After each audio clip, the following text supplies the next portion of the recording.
12월 14일 화요일 새벽 기도를 시작하겠습니다. 찬송 94장, 찬송가 94장.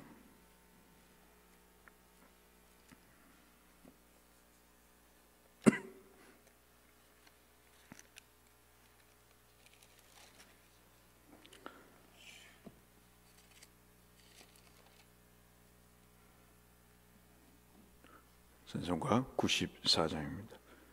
주 예수보다도 귀한 것은 없네.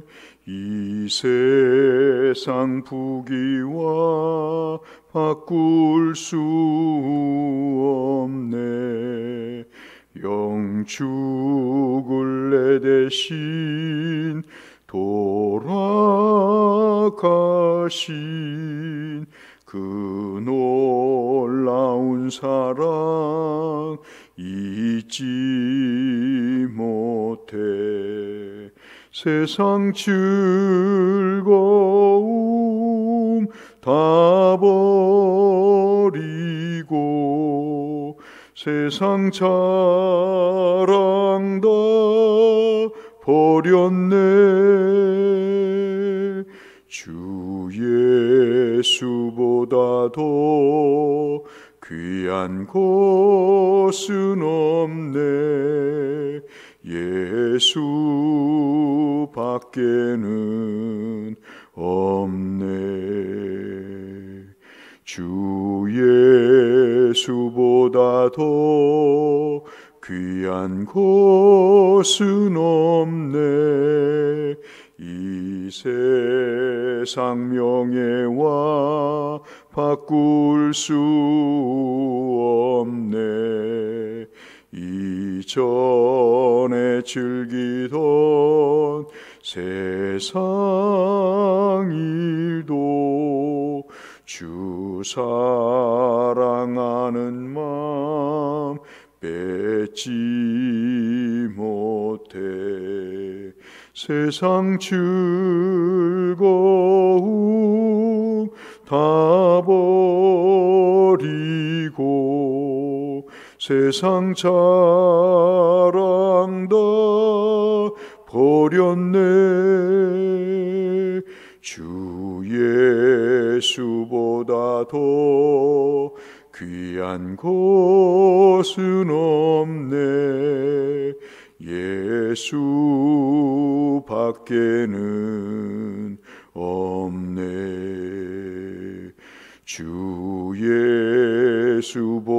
예수보다도 귀한 것은 없네. 이 세상 행복과 바꿀 수 없네. 유혹과 핍박이 몰려와도 주 섬기는 내 맘 변치 않아. 세상 즐거움 다 버리고 세상 자랑 다 버렸네. 주 예수보다도 귀한 것은 없네. 예수 밖에는 없네.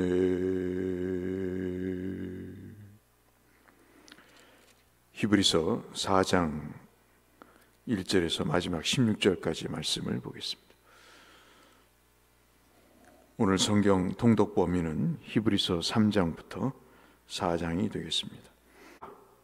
왜 이런 선지자나 모세나 또는 여호수아나 대제사장들의 이런 율법의 틀에서 벗어나지 못하는 이유가 뭘까 하는 것입니다. 그것을 말씀하시는데 6절 말씀이죠. 6절 말씀은 참 읽으면서도 기가 막힌 말씀입니다. 어떻게 이렇게 분명하게 정리를 하실 수 있을까 하는 것입니다. 6절 말씀 보시면 그러면 거기에 들어갈 자가 남아 있거니와 복음 전함을 먼저 받은 자들은 순종하지 아니함으로 말미암아 들어가지 못하였으므로 그랬습니다. 금방 읽어보시면 아시다시피 가나안 땅에 들어가는 정탐꾼의 이야기와 관련된 말씀이죠. 그들이 5절 말씀처럼 안식하지 못했던 것은 그들이 순종하지 못했기 때문이다 하는 말씀입니다.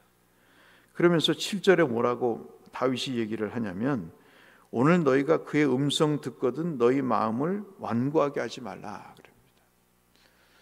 사실 저도 목사지만은 오늘이라는 게 내일 또 있을 거라는 보장이 없는 거예요. 오늘 이 말씀을 듣고 내일도 이 말씀을 읽고 들을 수 있다는 보장이 누가 있겠습니까? 우리는 오늘을 사는 거죠. 오늘을 살면서 오늘에 주시는 하나님의 은혜로 사는 겁니다. 그런데 사람들은 오늘의 은혜를 거부하는 거예요. 이런저런 이유로 거부합니다. 들었던 말씀, 잘하는 말씀, 익히 아는 말씀, 어디 가나 들을 수 있는 말씀, 그렇게 생각을 하게 되죠. 그래서 여러분 한번 보시면 이 말씀이 오늘 본문에 좀 중요한 말씀이라고 제가 드릴 수 있겠습니다. 여러분 2절 말씀을 한번 보실까요? 그들이 왜 순종하지 못하는가? 오늘이라고 하는 이 시간에 하나님의 은혜를 받지 못하는가? 그들과 같이 우리도 복음 전함을 받은 자이나 다 복음을 들은 사람들이잖아요. 그러나 그 들은 바 그 말씀이 그들에게 유익하지 못한 것은 그들이 순종을 이끌어내지 못하고 그 말씀의 은혜를 받지 못한 것은 듣는 자가 믿음과 결부시키지 못했기 때문에 그렇다는 겁니다. 많이 들어서 머리는 커지고 들은 풍월은 있는데 삶의 열매는 없는 거죠.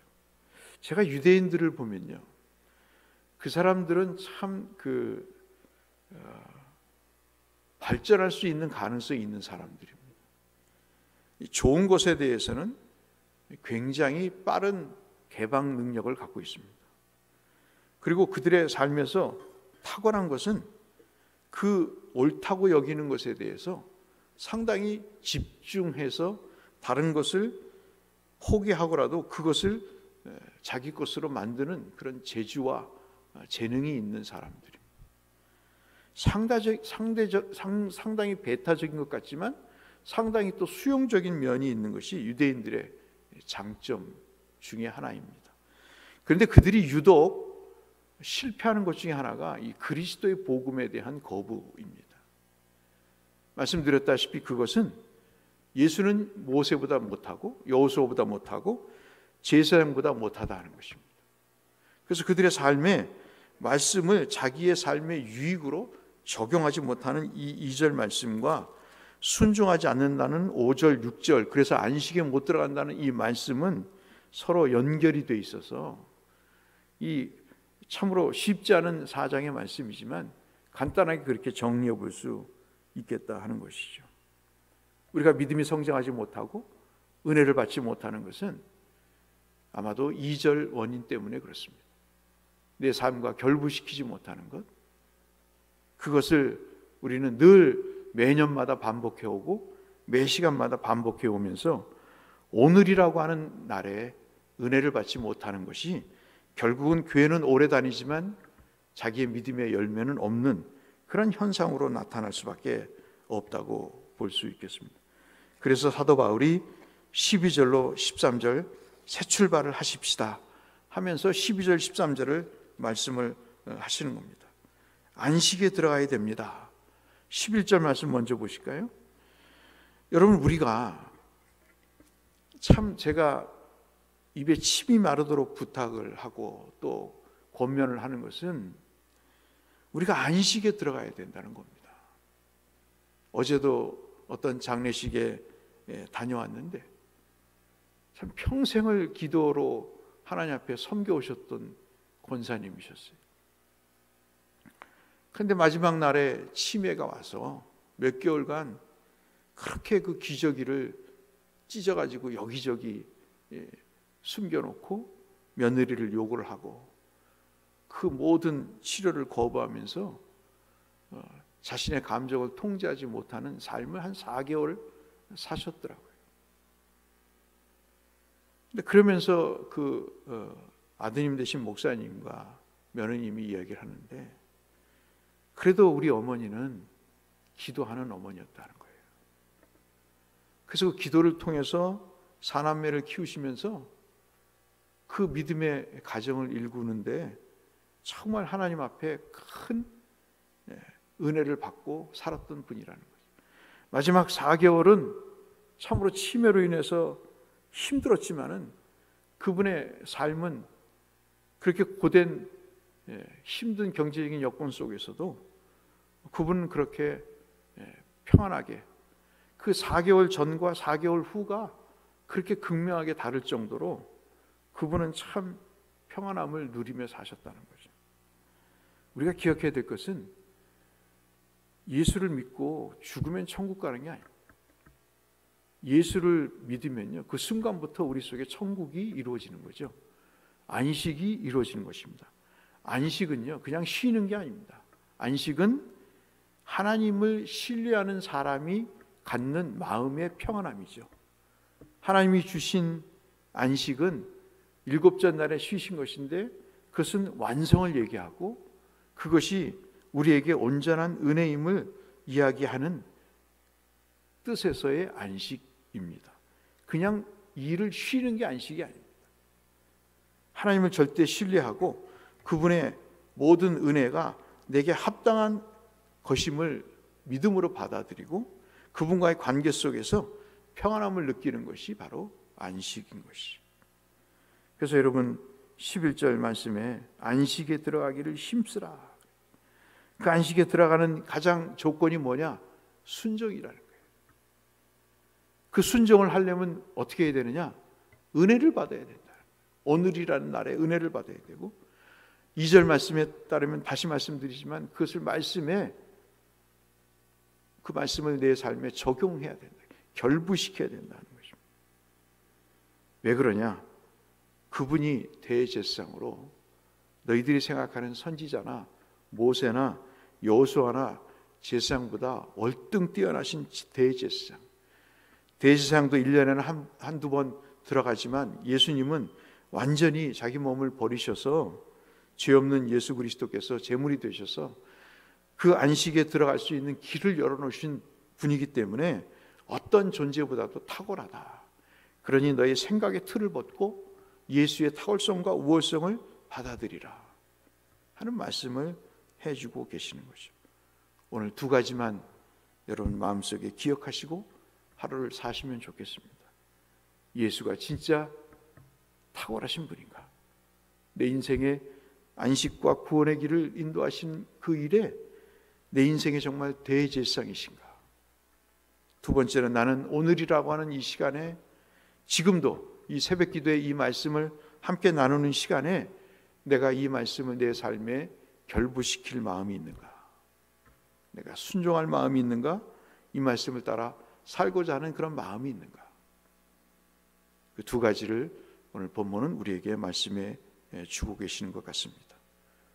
예수 그리스도를 신실하게 믿고 그분이 주시는 은혜 가운데 복을 받아 살아가시는 여러분 모두가 되시기를 주의 이름으로 축원합니다. 거룩하신 아버지 하나님, 세상의 흐름과 상황이 어떻든 주께서 말씀하시면 종이 따르겠나이다. 마리아처럼, 요셉처럼,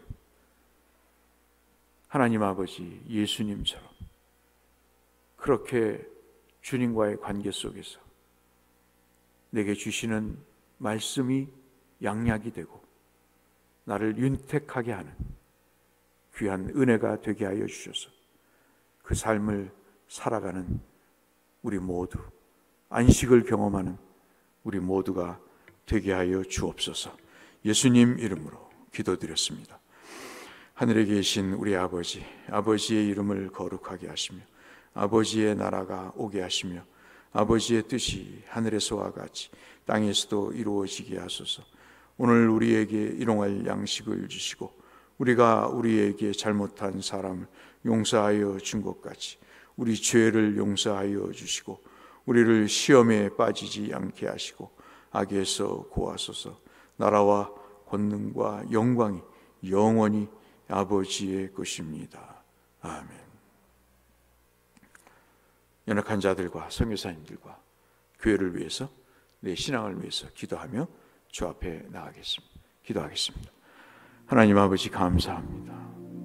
오늘도 주 앞에 나오게 하심을 감사합니다. 이 아침 눈을 떠서 생명을 주시는 주님을 바라보게 하심을 아버지 감사합니다. 우리에게 소원이 있습니다. 오늘이라고 일컫는 이 순간에 하나님 우리에게 주시는 말씀이 은혜가 되게 하여 주셔서 우리의 삶과 결부되어 능력으로 나타나게 하시고 열매로 나타나게 하시고 주의 축복으로 나타날 수 있도록 아버지 우리 교우들과 우리 자손들에게 은혜를 베풀어 주시고 하나님 아버지 이 말씀이 내게 결부되어 삶의 순종으로 나타나게 하여 주셔서 그 순종을 통해 주시는 안식이 우리의 삶에서 체험될 수 있도록 살아있는 믿음의 삶을 살 수 있도록 주께서 역사해 주옵소서.